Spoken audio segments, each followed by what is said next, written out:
श्री राम समर्थ। नवंबर 2। आसक्ति भगवान के प्रति हो। किसी भी धर्म की हमें कभी निंदा नहीं करनी चाहिए। प्रत्येक धर्म में भिन्न भिन्न विधियां विहित होती है। धर्म के लिए विधियों की बहुत आवश्यकता होती है। विषय भी हम विधि पूर्वक भोगते हैं। हम प्रायः कहते हैं, मैं गंगा स्नान करने जाता हूँ। वैसे मन से गंगा को जाने पर भी तो कोई हर्ज नहीं, किंतु गंगा स्नान करने के लिए जाकर यदि अपवित्र मन से लौट आए तो ऐसे स्नान से क्या लाभ। वैसे ही नामस्मरण करके विषय भोग करते रहें तो क्या लाभ। कर्म के बंधन टूटे, इसलिए शास्त्र के बंधन पालने पड़ते हैं। भगवान को पैसा अर्पण करने का यही हेतु होता है कि हमारा लोभ कम हो। सच पूछा जाए तो कर्म करने के बिना हमें सुहाता ही नहीं, किंतु हम कल की आशा व्यर्थ करते ही रहते हैं। यही हमसे भूल होती है।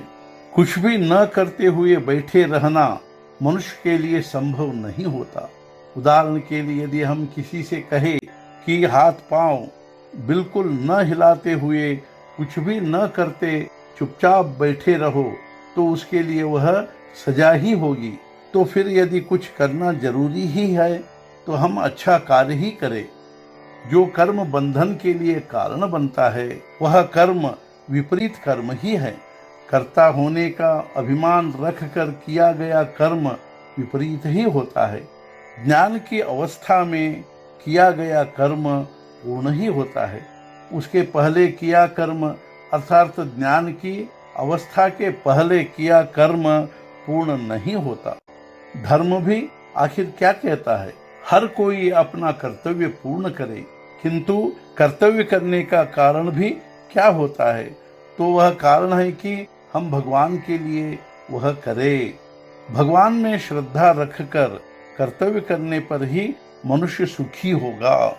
सुधारों से सुविधाएं हुई अर्थात देह का सुख बढ़ गया, किंतु उससे परावलंबन ही आया, और परावलंबन में सच्चा सुख नहीं है। लौकिक विद्या सच्ची विद्या नहीं है, वह तो अविद्या ही है। विद्या से या तो समाधान मिलना चाहिए या फिर पैसा तो जरूर ही मिलना चाहिए। इस विद्या से ये दोनों बातें नहीं होती। विद्वान मनुष्य को भी नौकरी के लिए अर्जी देनी पड़ती, यानी यह विद्या स्वयं प्रकाशी नहीं है। जीवन के लिए हवा, पानी और अन्न आवश्यक ही है। इन्हें हम किसी न किसी तरह प्राप्त करें, लेकिन बाकी सब चीजें हमें कुछ तो अपने शौक के लिए और कुछ टाट बाट के लिए आवश्यक होती है।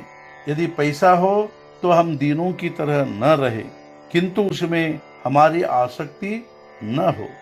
आसक्ति भगवान में हो और अन्य गृहस्थी के लिए उदासीन हो। मेरा कोई शत्रु नहीं और न कोई मित्र है। ऐसी जिसकी सच्ची वृत्ति होती है वह सुखी होता है। जो किसी पर भी निर्भर नहीं होता, जिसके लिए कोई बाधा नहीं होती, उसे मुक्त समझे। हमारी देह को कहीं भी थोड़ी चोट आए तो हमें उसका भान होता है।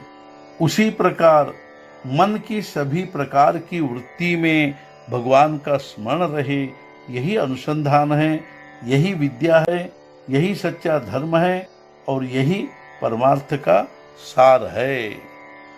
आज का मुख्य विचार, जिसकी गृहस्थी में परमात्मा ही आधार बनता है, उसे गृहस्थी ही परमार्थ होती है।